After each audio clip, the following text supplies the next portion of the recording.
In this episode of Field Frequency, I sit down with Raymond McSpirit, industry recruiter and market connector, to talk about what's really happening behind the hiring freezes, funding gaps, and fatigue spreading through the EV ecosystem. From guiding first-time candidates into the space to orchestrating off-market M&A deals for CPOs, Raymond brings a rare dual-lens perspective on capital and talent, the shifting value chain, the quiet consolidation wave, and why not all money is good money in a market still finding its footing. Tune in now.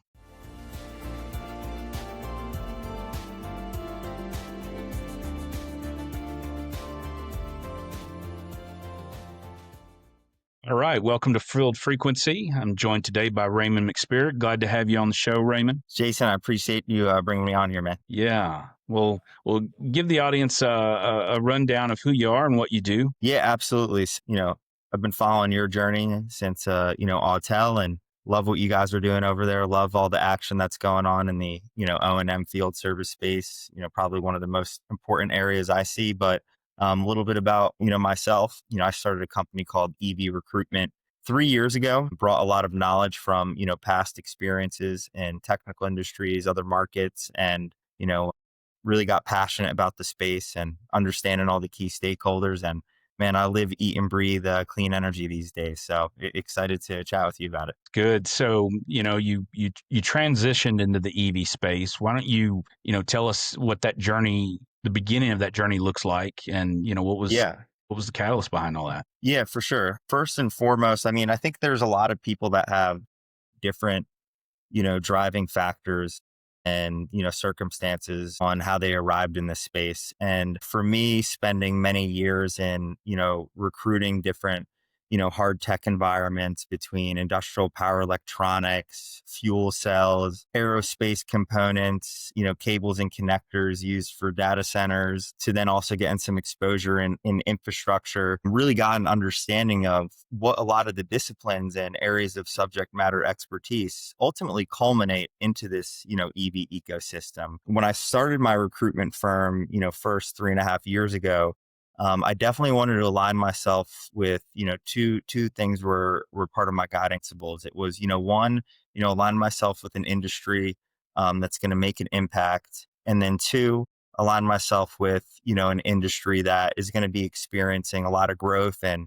a lot of new challenges, which subsequently would, create, fun opportunities and experiences for me. So yeah, it's been a great ride the last couple of years.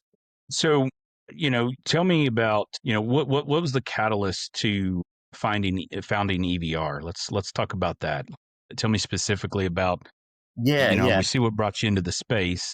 What was the catalyst to founding EVR? Yeah. So, first I just loved what was going on in the, EV markets. I'm a big fan of, different vehicles, and, I personally had a Mustang GT, and, for me, when the Ford Mach-E came out, I was like, man, classic meets like futuristic. Like, I loved the initial, overall vibe and the technology. I was also, like I said, recruiting in water resources. So we were working with a lot of clients out in California. That's where a lot of the interesting projects we're doing, pump stations, dams, water, reuse facilities, other recycling kind of technology manufacturers out there. And then, I kind of stumbled into a unique candidate that had some program management experience in EV and had spent a lot of his time in these, big substations that were supporting, some large dams out in California. And after just kind of speaking with him and learning about his experience there, like, it just got me interested to learn a little bit more. So, while I still had, my focus in water resources, I spent a lot of time just, reading about the industry, looking at where, the trends, the innovations were occurring. And then, it turned out that he had a unique set of skill sets that were a great fit for one of my first clients in the space, Proterra. A lot of us know Proterra. At the time, they had a energy division internally that, to bring it full circle, I'm working with now as a client that spun off into its own fleet focused charging as a service company called Camber. Everyone go check out getcamber.com. Brendan Harney leading the charge over there. Great guy, great core team. So yeah, started working with Brendan and got to understand that, like, while, they do a lot of manufacturing and, the batteries and the buses at the time, they had to ensure that kind of quality control of a lot of their installs. I think at one point they were one of the largest like DC fast charging, networks at the time, or did the most amount of installs. And, Brendan's team was responsible for doing that work, playing EPC, doing the planning, doing some of the permitting. So, jumped in with him and, started my first search there. And, one thing led to another. And now we have over 200 clients we're working with from all different areas. And yeah, it's been it's Some good solid growth, in that short period of time. Appreciate, you coloring in the background on how this came to be. We've all kind of got our own origin story as it relates to entering in this EV space. But to that end, entering into the EV space, you're leading a recruitment firm. You must get a lot of outreach from early grads, early professionals. How do I get into the EV? How do I break into EV? I know, I get that myself, especially, from just different interactions that I've got going on, and folks asking, how do I break into the EV? What do you tell them, or where do you even tell them? Where do you point them? How do they begin? What's Yeah, that? great question. Love that. A lot of my direction is guided by, my experience with the space and recruitment and HR overall. However, I do really enjoy, that the mentoring and, looking out for people that, are proactive and kind of seeking, came from a family where I'm oldest of four, spent a lot of time, mentoring folks, mentoring young kids. Still do that today. I was blessed to have a lot of, powerful mentors in my life, and, had folks that gave me time and direction when, they had nothing to gain from it. So I love an opportunity when, if I can't help someone out with, a position, at least, give them a few pointers. And I kind of created I share it with, family and friends, their kids. It's a little bit of a mix of motivation, reality, and tough love. I think that, today a lot of, the younger generation, they want a lot of opportunities to kind of come to them, just how I think society has been set up. Everything's kind of being put in front of them, whether it's marketing, whether it's social media, a bunch of drivers there. But I find a lot of them, are sometimes, less proactive, right? Maybe they'll apply to a bunch of jobs and thinks, that that's what's going to get it done to get their, dream job. So, I say, hey, go out there and learn, go, you guys are field frequency, right? Go out there and test the frequency of the EV field. So, one of the things I do is I'm like, hey, you have all these great, industry trade shows, right? You're studying electrical engineering and you like manufacturing, like go to the Novi battery show, right? Cheap ticket.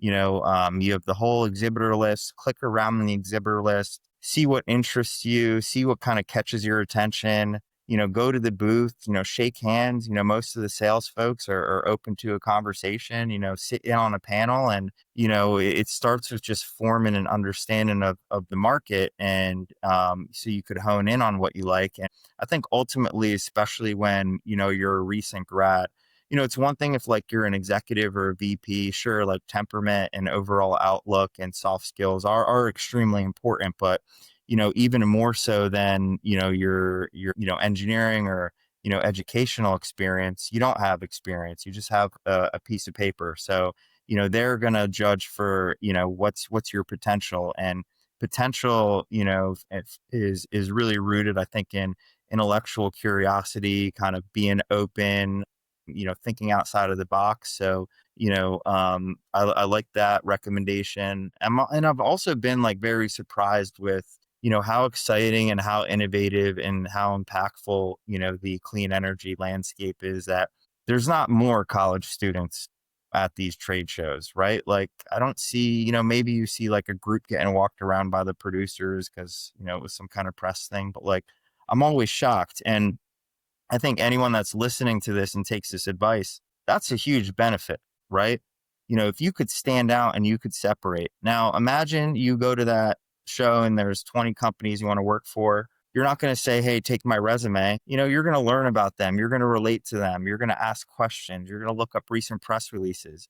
And then you're going to take that information. And then when you apply to a job there, and HR is interviewing you, you're going to be able to talk about it. Oh, I already met, John. I met, your engineering leader, sat in on his panel. Instant top of the pile. It doesn't matter how the rest of the interview goes. You instantly have an edge. And then that also creates, just I think salesmanship overall in the right way is important, whether you're in sales or, you're an engineer trying to push your, idea through, you're a project manager trying to influence a stakeholder, or you're on, your job search trying to, sell yourself to a new employer. So, you could always just, go seek out who that hiring manager is. Hey, I applied to this job. I didn't hear anything back from HR.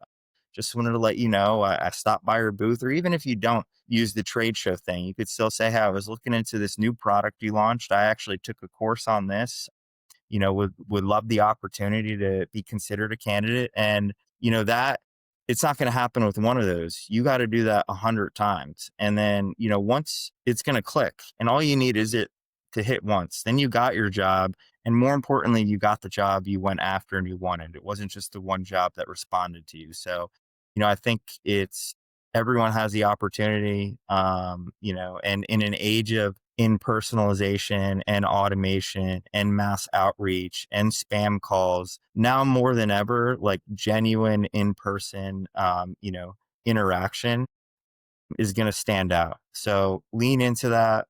Those are going to be skills you're going to need to use in other areas of your life and other areas of your career, regardless of the discipline. So yeah, just go after it. Go get it. Some good insight and good guidance for those that listen to take that into account and follow that advice. That's really good, Raymond.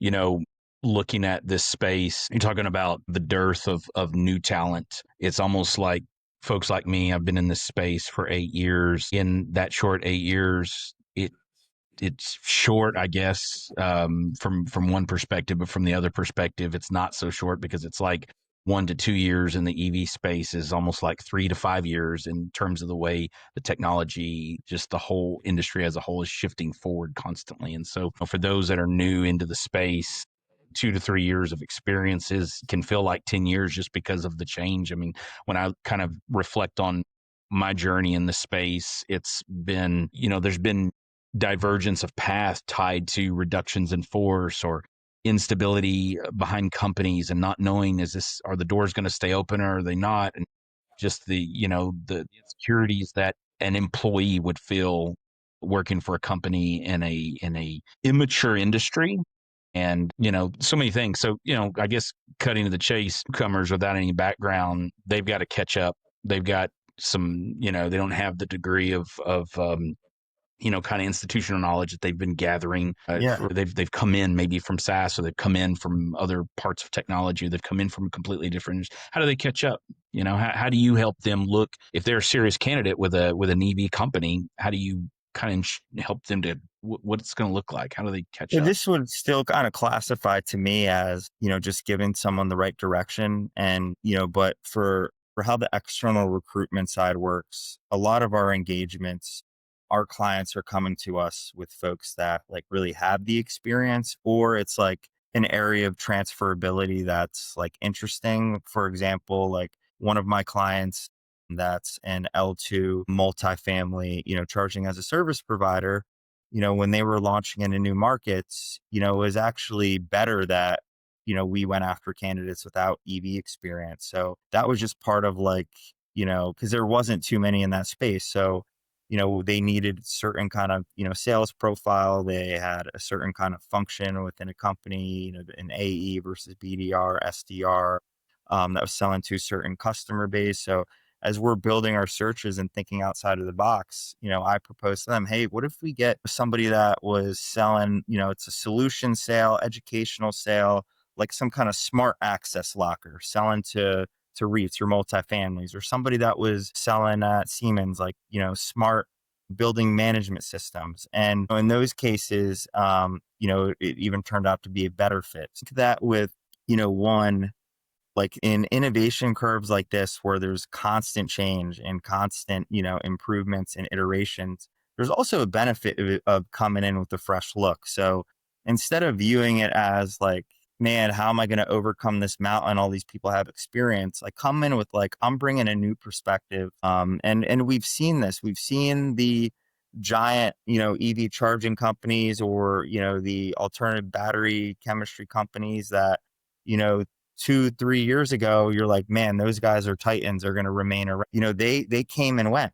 And then there's new companies that are coming up and are able to bring in other experiences and those lessons that they saw from a distance and apply, and are taking market share and are making a name for themselves. So whether it's a company or an individual, like, just view it as a positive. And, you'll also be able to see, like, guys that were only in it for 3 years, even though it seems like a lot, are making moves, are making an impact. So, you know, to me, that's even better, because it's not like one of these old guard industries where it's like, man, like, you got to like work 10 years before you could like touch this account, or you could do this. Like, with all like the fast changes going on, I think it's more like a positive. So, and look for those positives, and where those positives kind of transfer and where you're going to attack.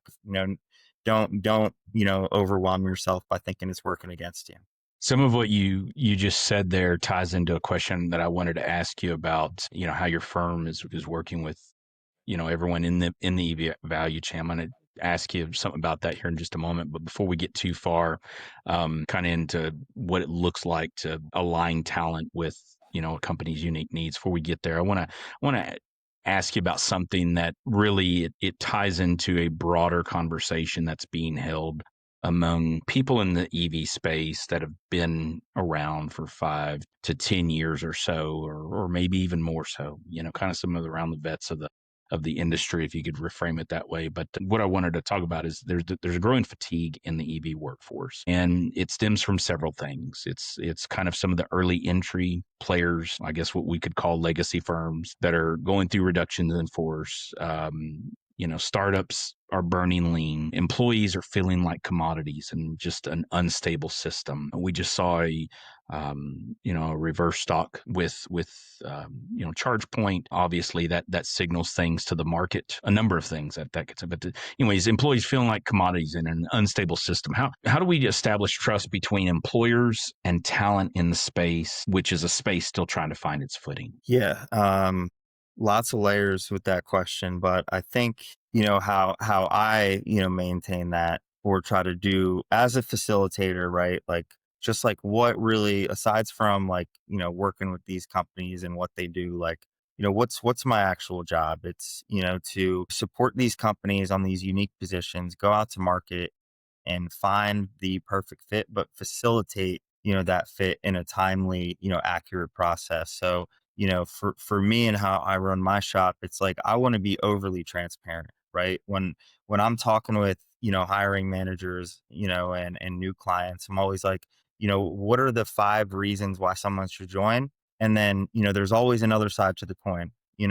What is challenging about this company? What is, what would somebody need to know if they weren't signed up for it, they weren't going to be happy. So, for me, I try to do my job in this by, you know, providing as much detail, and essentially just being like a transparent facilitator of information, highlighting things, pointing things out, and, to really bring these two parties together. And it's been working. I think, just overall, like, a lot of those clients that I have, even that it's almost like, I was talking to this with an executive recently.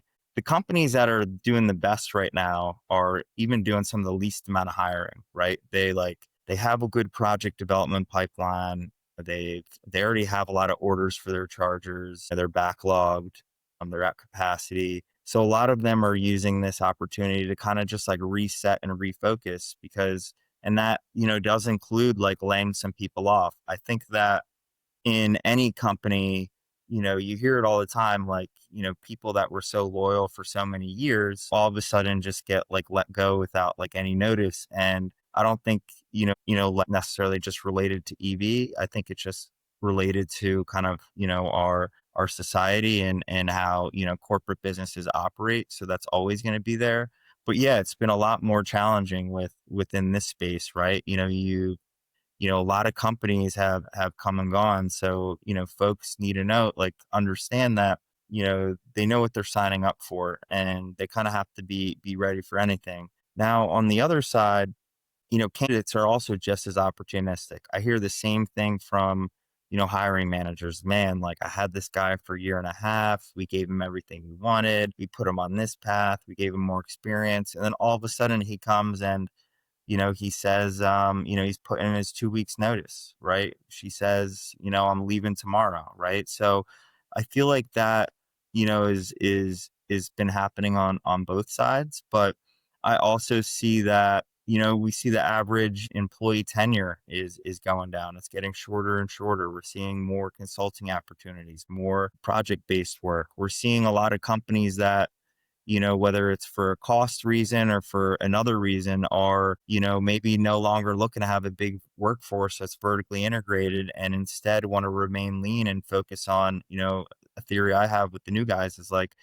partner integration, making sure that they have, just in time supply chains, making sure they have, not an internal team, but regional partners. So I think, when you think about like the brand names or the big charging companies, some of their shortcomings like do create opportunities for new players. I think companies like, Field Advantage, is one of those, right? That's growing and the space is growing. That's, more serving those people.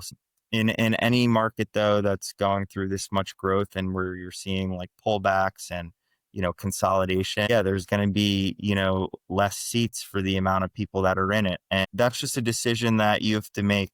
And I think it's the best to always kind of keep your options open. Not that like always be interviewing, but like, constantly like, take the time to reassess what other industries could I look for. I mean, that's also moved out, top performers from the space, right? Like, so for, especially for, shit hot, excuse my French, like sales guys, right?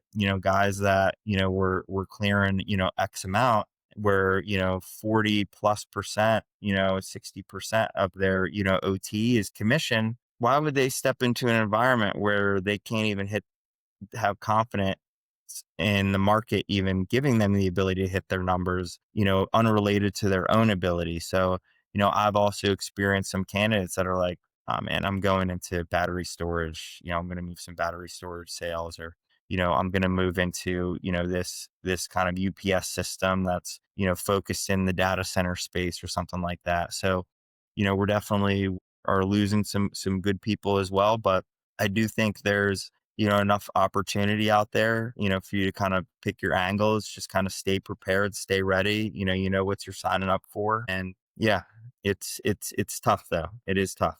I want to move into kind of a broader industry discussion here in just a second, but you're touching on maybe some questions that the audience may have, especially for those that are outside kind of looking in on the EV space. Your firm works with everyone across the EV value chain. And given that you've learned a lot, you learned across the different roles in the space. How do you define the role of different stakeholders across the ecosystem? Yeah, it is fascinating. You're right. So, I could break it up into like three initial kind of, pillars. You have, the manufacturers, you have the infrastructure companies, you have the technology companies, and then, you could put a fourth class in there, like the capital players, right? The financiers and the investment banks and the PE folks. But, within those buckets, there's so many different companies, right? Like, from the manufacturing side, it just starts with looking at the OEM, looking at the end product. So although we're EV recruitment, like now a lot of our business is in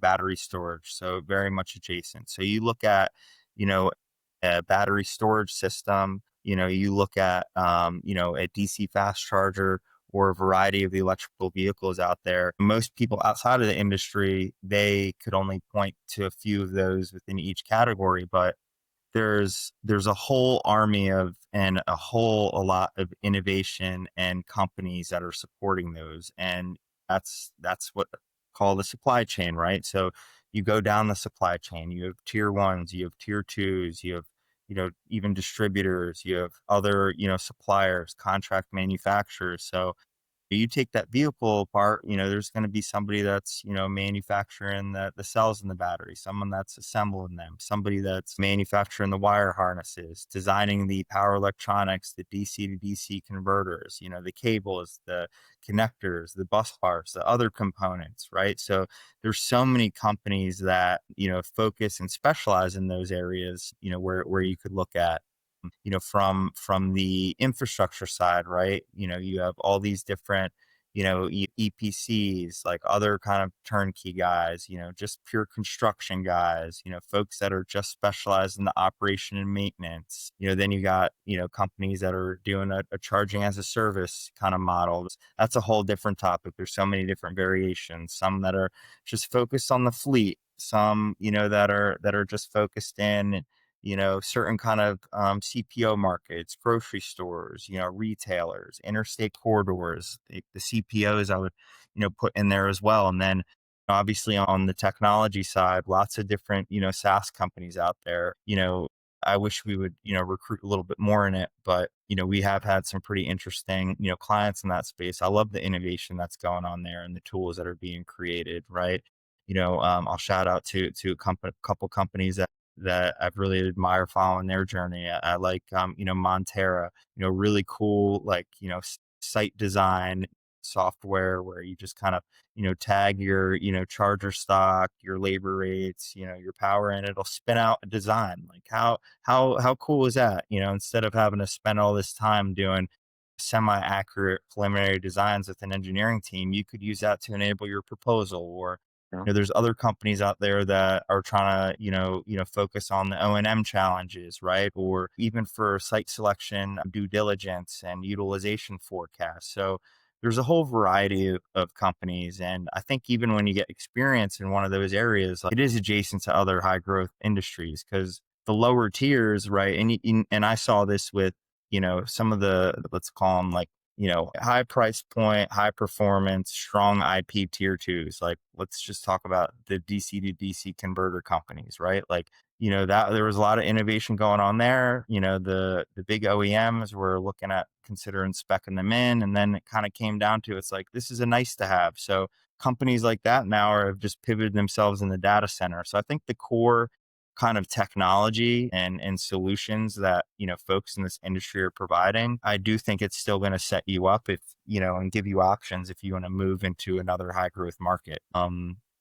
Yeah, it's been, and then even on the battery storage side, we could get into it a little bit later, but, we're underneath, a company that I started called MFG2.co, getting in, very in the weeds with, what's it like to scale up a manufacturing operation. So we love working with, foreign direct investment, international companies coming in here and looking to make a difference in the US market, give Americans jobs, pay American taxes. And that to me is like so cool. So to see those companies and how we're helping them is, I put together packages of subject matter experts and executives, and we're helping companies build facilities, do site selections, localize their supply chains. I'm kind of acting as like a project manager, so to speak, to get an understanding of what they need, recruitment included, and some other areas, and really helping them out. So, yeah, there's so many, different companies and pockets out there. And one of the things that I found, like, I'm so blessed that I get like exposure to all this. Like every day I come across a new client that has like something a little bit different than I thought everyone else in that area did, right? So it's cool to see how companies are differentiating themselves, and there's still a lot of new, players out there. So yeah, it's an interesting market, lots of different disciplines intersecting, and that's what makes it fun. Yeah, can tell in the years that you've been in the space, you've gained a lot of institutional knowledge, because if we were trying to unpack all the things that you alluded to, from supply chain to the site acquisition to the companies that are spinning up, products and solutions that streamline to move the needle forward as an industry as a whole. You've said and shared a lot. And I said wanted to kind of move into a broader industry discussion, but I think we should narrow it down almost to a specific segment of that space. And you alluded to the CPO, so that's kind of where I'd like to go.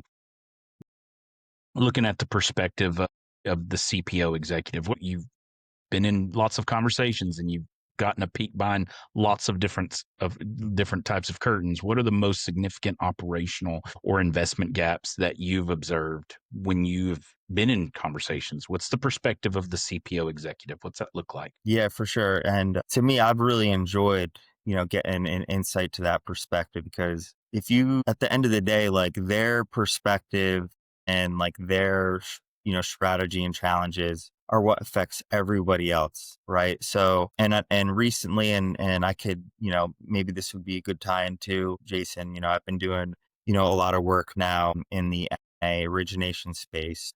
And that's going to be, that's a current business unit underneath EVR. And, we're spending a lot of time there. So, what does that mean? That means I'm going out there to market. We have around 30 clients right now, a bunch that are exploring each other, but there's a lot of movement in the industry right now. So, lots of, companies that are looking to buy, sell, get creative with different, capital solutions, SPVs, joint ventures, co-developments, strategic partnerships. There's a lot of movement, lots of interesting transactions and opportunities going in the space. I entered that, mainly supporting a lot of the CPOs with this, but, also, helping, other private equity companies identify different service companies in and out of EV, whether that's, data centers or other battery storage areas, working on a defense tech client. And it's all the same, principles and transferability for me, but really have enjoyed meeting with, you know, I was joking. It's like, sometimes it's like we're interfacing with, middle management for recruitment. And then fast forward a few months, like I'm having meetings with C-suite and their private equity on, how do they overcome these challenges and really getting to talk to them, probably some of the most critical stages of their business. You look at some of the big companies out there, not going to name names, but, some of them are trading at very low stock prices that have been out there. You know, what got us to this point, right? It's a bunch of things. I think that, there was obviously, while we are seeing an uptick in, EV adoption, it's not as much as, was forecasted 5 years ago.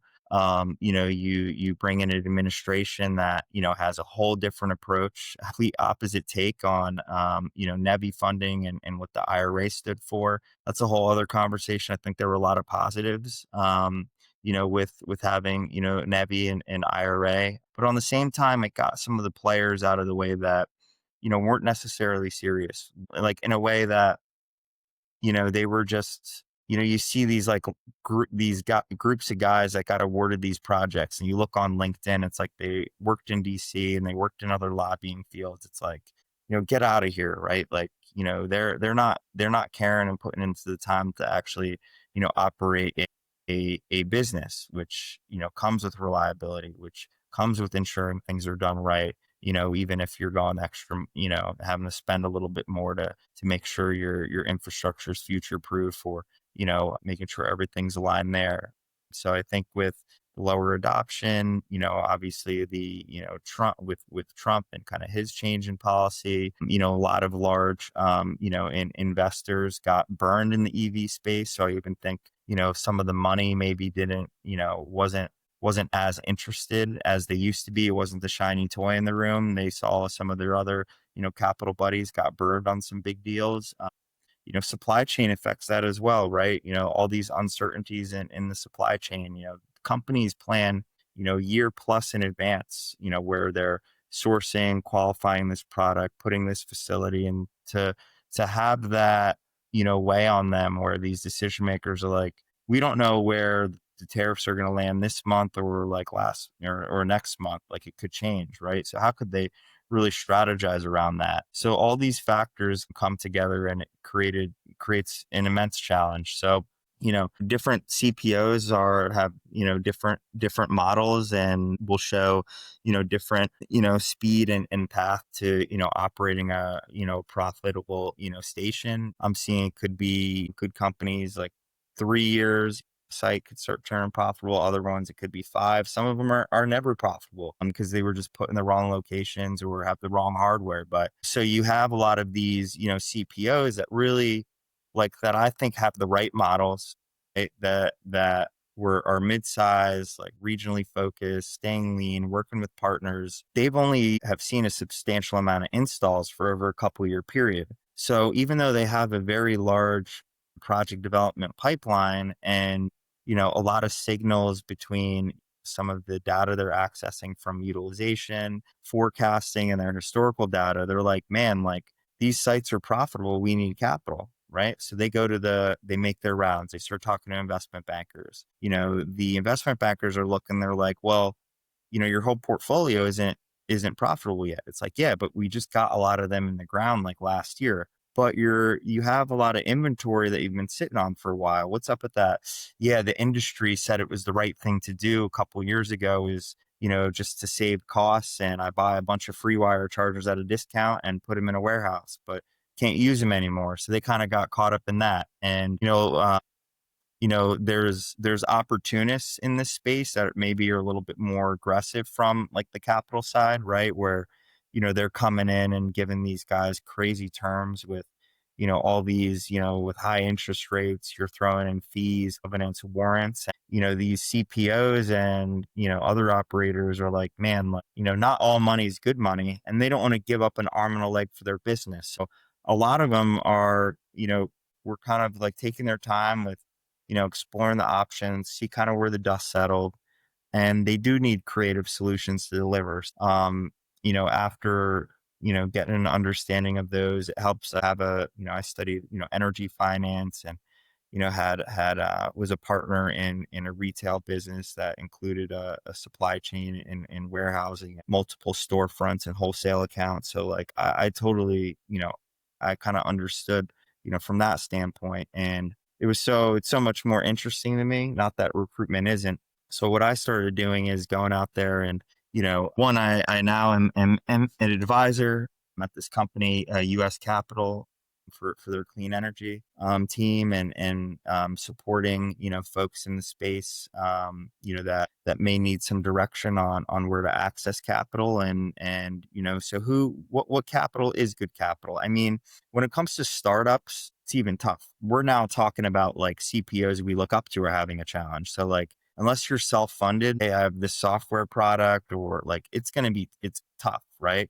There's not a lot in the VC market going on around this space, right? So, it takes, if you have a good, compelling, story and business and operating model, there is capital out there for you. And, I think we saw some of these cycles in other industries, perhaps, telecom, we saw it in, solar is even, some of those sites like 10 plus years, you're not seeing any money on. So now it's like guys that understand project financing, equipment financing, have kind of patience and are willing to kind of look through and into the details. And that's the domain expertise that I bring them. So right now we're working with a lot of folks like, smaller size, CPOs that just got going. Maybe they have like 10 active sites and a project development pipeline.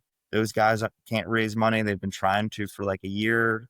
Some of their MSAs say they need to deliver their site over 18 months or whatever, 12 months since signing. And now the clock's ticking. Well, what's a path for them? Right. So, I'm working with those guys and I'm like, okay, like let's carve out a piece of your portfolio, whether it's active sites or whether it's like notice to proceed on, another site, or it's just simply like an MSA agreement, or it's like a site that's in a strategic location, but you don't want to spend the money on the rip and replace. Maybe someone could pick that up.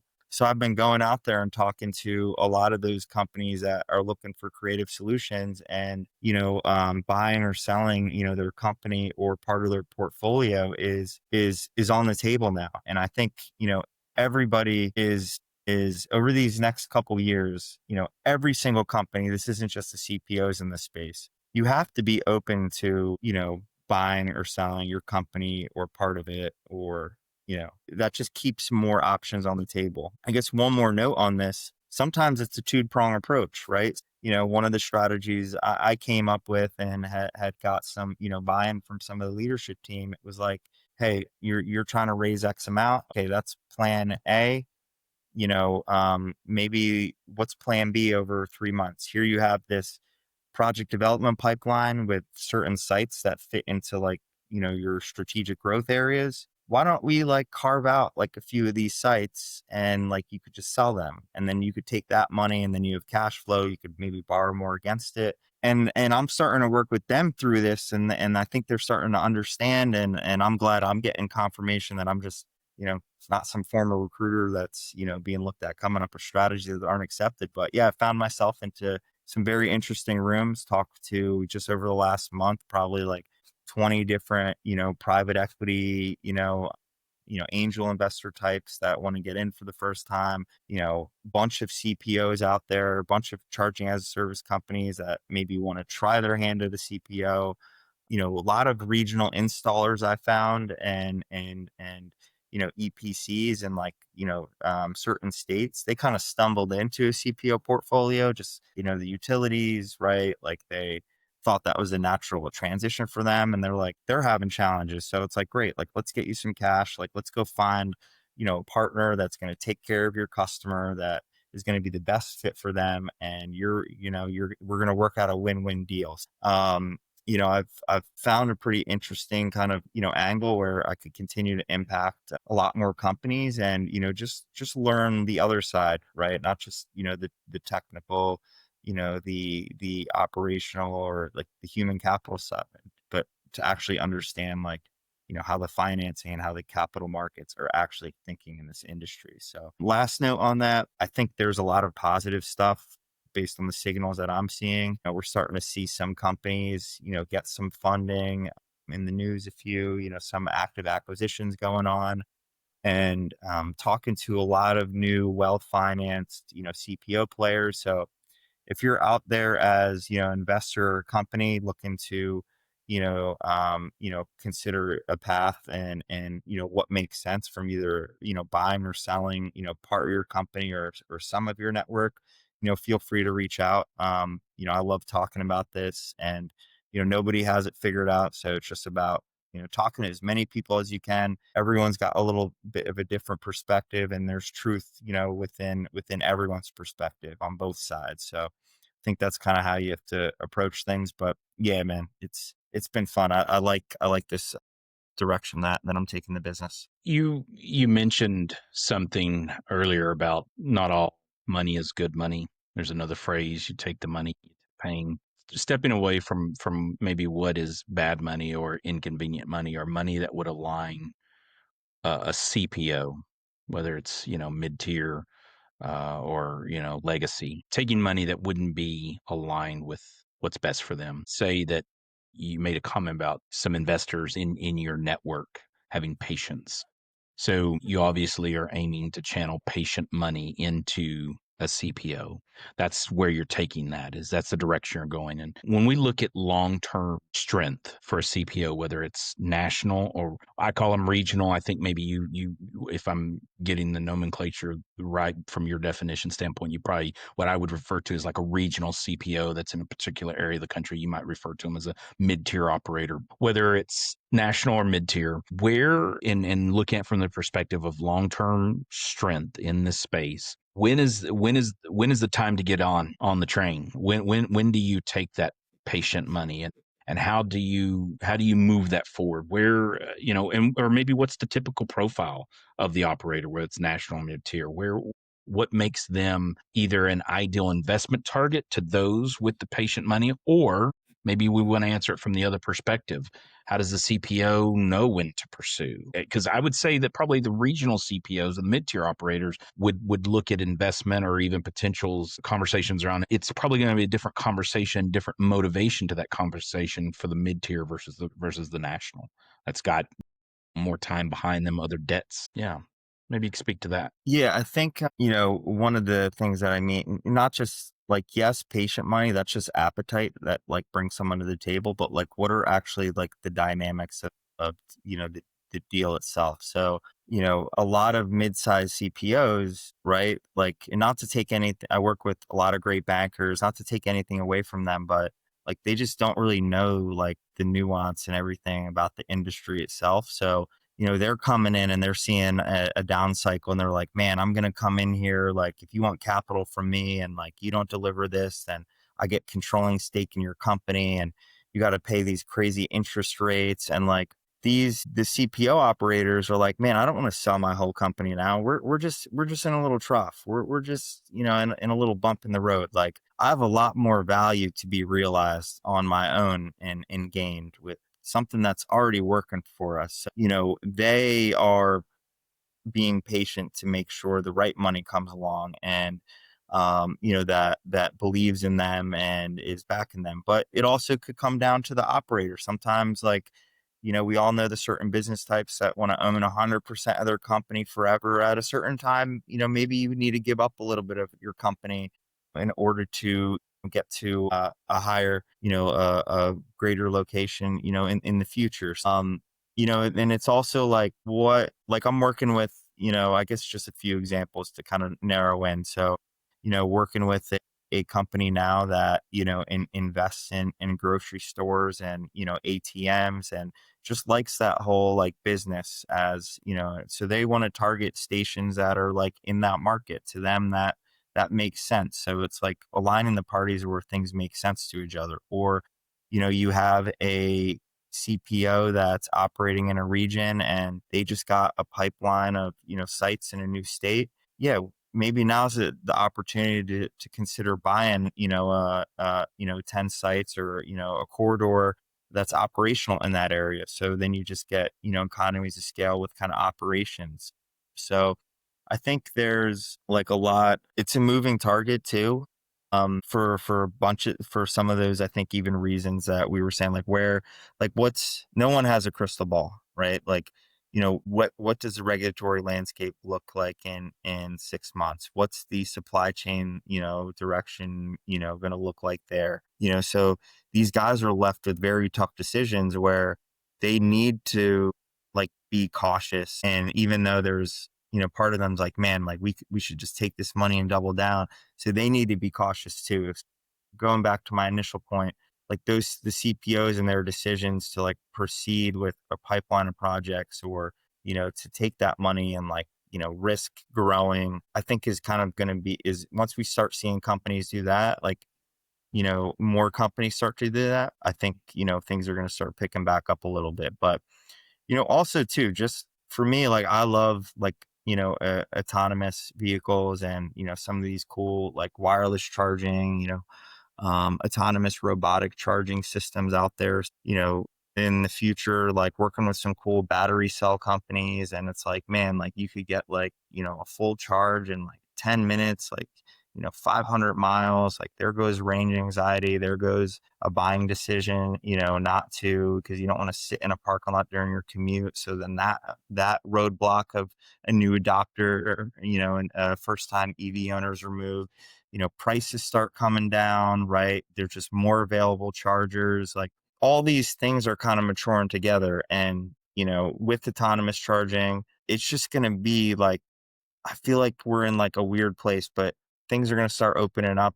I get the sense, sometime, later this year. And, then there's going to be, everyone's going to start agreeing with those signals, and then money's going to start coming back in, and manufacturing is going to start ramping up more. So I think they all kind of feed into each other. And I'm very, optimistic, overall. And yeah, we're in a tough spot right now, but I'm happy to be in a position to, try to help some of these companies out.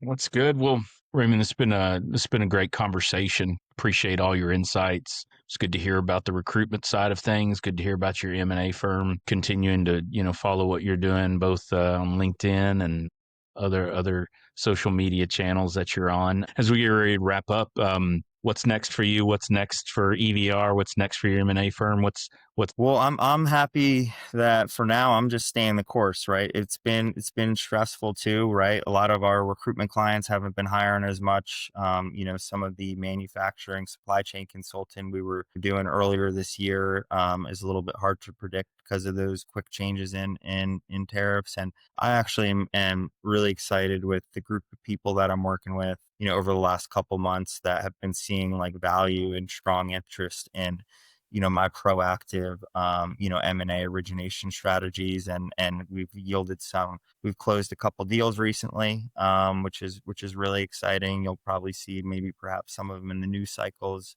But I'm just excited to stay the course. This is what I want to do. I want to, get more involved in, some of those decisions, working with the top stakeholders on buying and selling. So yeah, I'm just staying the course, man. Add me on LinkedIn, last name McSpirit. There's not too many of us out there. So Raymond McSpirit. I'm having fun with it, man. If you go on my LinkedIn, I'm doing these cool like video posts where I'm doing the Electric Poet series, and I made historical reference to the Vikings, representing Kempower, and the Portuguese Navy related to eye charging. So having fun with it, man. Like, we're in such a fun, exciting, like cool space. Like, let's have fun with it. Let's celebrate it. We don't got to be all, dry all the time, but when we need to get serious, get serious. So I know you're going to be out, Jason, at Move America, and, you're going to be joining in, our happy hour out there. So, we'll probably, maybe even we use this sound bite. We take a little clip of this to promote the happy hour. So yeah. So on the happy hour, I guess you could end it here, Jason, if you wanted to, but I'm bringing out a lot of cool companies and clients that I do work with. We got a rooftop rented, that overlooks the one of the sports stadiums there in Detroit, and just bring a lot of these people together. I have personally invited some of the new private equity guys that I'm working with. I'm going to show them the space. So, we have 50 clients that, exhibit. So it's going to be a fun time, and looking forward to seeing everyone out there. And Jason, man, this is an awesome thing that you're doing for the industry. And, I'm excited to, follow some of these other, great interviewers that, you're going to be hosting on your podcast here, man. Yeah. Yeah. Well, thanks for sharing that. That call out to that event, of course, is Move America, taking place in Detroit, Michigan, month of September 22nd through the 25th, I believe. So be able to catch Raymond McSpirit there, and what he'll be participating in the activities associated with that industry event. Raymond, thanks for being on Field Frequency with us. I know you'll probably be getting some outreach, whether from the M&A side or perhaps from the recruitment side, but thanks for sharing your knowledge. Thanks for sharing your time with us today. Yeah. And even if you just want to put time on our calendar, just talk about the market, that I enjoy that too. Every night I make it a point to talk to a few people for 30 minutes. I'm all in on this, and thanks again, Jason. Appreciate it, man. Yeah, absolutely. To that end, Raymond, one more time for the audience, how do they connect with you? Yeah. So, you could just check out and see what we're up to at evrecruitment.com. My LinkedIn has a pretty good overview of, the kind of the different projects that we're working on. So Raymond McSpirit on LinkedIn, easy to find. If you're in the space, we'll probably have 300 or so mutual connections, and I'm just excited to connect with as many folks as possible. Right. Thank you, Raymond. Appreciate it. Thanks, Jason.